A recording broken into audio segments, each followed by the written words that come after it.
सुप्रभात बच्चों, आज हम पढ़ेंगे पाठ 13 गूदर साइन। तो चलिए आइए इसको पढ़ते हैं। Sign, O sign. एक लड़के ने पुकारा, साइन घूम पड़ा। उसने देखा कि 8 वर्ष का बालक उसे पुकार रहा है। कितने वर्ष का? 8 वर्ष का बालक। आज कई दिन बाद उस मोहल्ले में साईं दिखलाई पड़ा। साईं बैरागी था, माया नहीं, मोह नहीं, परंतु कुछ दिन से उसकी आदत पड़ गई थी कि दोपहर को मोहन के घर जाता। दोपहर में उसकी आदत पड़ गई थी कि वो मोहन के घर जाता, अपने 2-3 गंदे गूदर रत्न से रखकर उन्हीं पर बैठ जाता। उसकी आदत पड़ गई थी और मोहन से बातें करता। जब कभी मोहन उसे गरीब और भिखारन जानकर माँ से प्रार्थना करके पिता की नजर बचाकर कुछ साग रोटी लाकर देता था कि चलो भिखारी है, कोई बात नहीं, भिखारन है, तो उसको माँ से बचाकर वो देता था साग वाग रोटी वगैरह। तब उस साईं के मुख पर पवित्र मैत्री के भावों का सामंजस्य छा जाता था। गूदर साईं उस समय 10 वर्ष के बालक के समान अभिमान, सराहना और उलाहनों के आदान प्रदान के बाद उसे बड़े चाव से खा लेते थे। ठीक है। मोहन को दी हुई एक रोटी उसकी अक्षय तृतीया के कारण होती। भाई एक रोटी देता था पर उससे उनका तृप्ति हो जाती थी। एक दिन मोहन के पिता ने उसे देख लिया। मोहन के पिता ने उसे देख लिया। वह बहुत बिगड़े, वह थे पश्चाए शिक्षा के रंग में रंगे हुए। उन्होंने बहुत देख लिया। आप देख रहे हैं कि जो पिता है मोहन को देख रहे हैं कि ये साईं को कुछ दे रहा है। ढोंगी फकीरों से उनको साधारण और स्वाभाविक चिढ़ती। मोहन को डांटा कि वह इन लोगों के साथ बातें न किया करे। साईं हंस पड़ा, चल दिया, हंस के वो आगे चल दिए। उसके बाद आज कई दिन बाद साईं आया। बहुत दिनों बाद फिर साईं दिखाई दिए और वह जानबूझकर उस बालक के मकान की ओर नहीं गया ताकि उन्हें डांट न पड़ जाए, परंतु पढ़कर लौटते हुए मोहन ने उसे देखकर पुकारा और साईं लौट आए। जब वो पढ़ के स्कूल से आ रहा था तो उसने देखा साईं है, उसने फिर पुकारा और साईं आ गए। तुम आजकल आते नहीं। उसने कहा तुम आते नहीं, तुम्हारे बाबा बिगड़ते थे। तो उसने तुम्हारे पापा डांटते थे तुमको। तो नहीं, तुम रोटी ले जाया करो। उसने कहा तुम रोटी ले जाओ, डांटने दो। उसने कहा भूख नहीं लगती। भूख नहीं लगती, अच्छा कल जरूर आना, भूलना मत। उन्होंने कहा कल तुम जरूर आना। इतने में एक दूसरा लड़का साईं का गूदर खींचकर भागा। साईं गूदर के पीछे दौड़ा। मोहन खड़ा देखता रहा और साईं आंखों से ओझल हो गया, क्योंकि आंखों से गायब हो गया।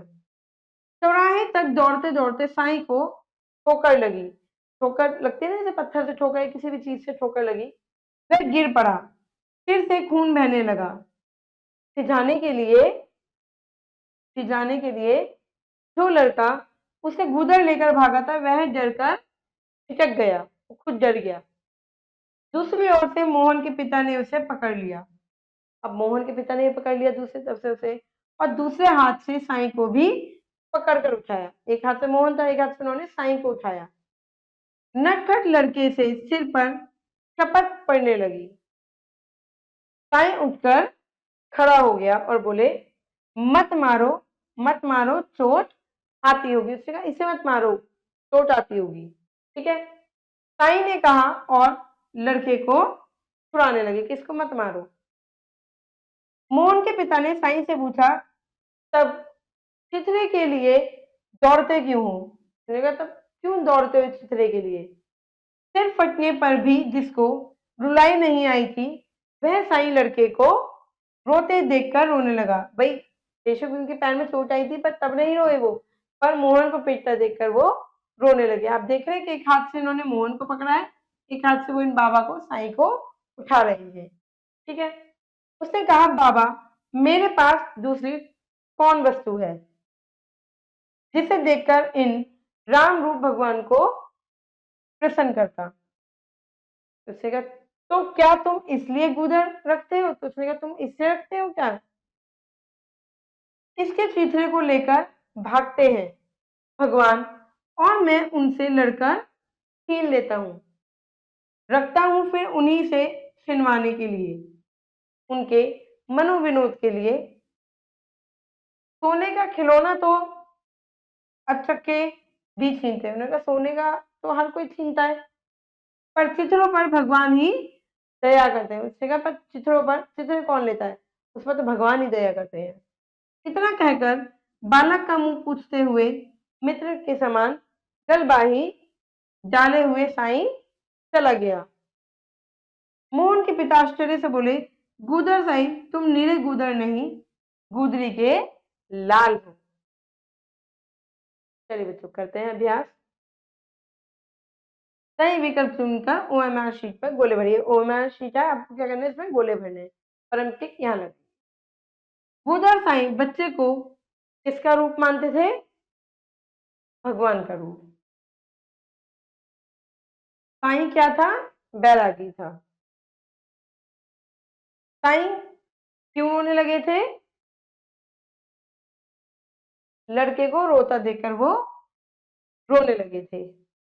अंत में मोहन के पिता ने गूदर साईं की तुलना किससे करी? गूदरी के लाल से करी। चलिए बच्चों करते हैं। निम्नलिखित रिक्त स्थानों की पूर्ति कीजिए। 10 वर्ष का बालक साईं को पुकारा था। कितने वर्ष का? 8 वर्ष का बालक। कितने? 8 वर्ष का बालक। आज कई दिन बाद उस मोहल्ले में क्या दिखाई दिए? और साईं दिखाई दिए।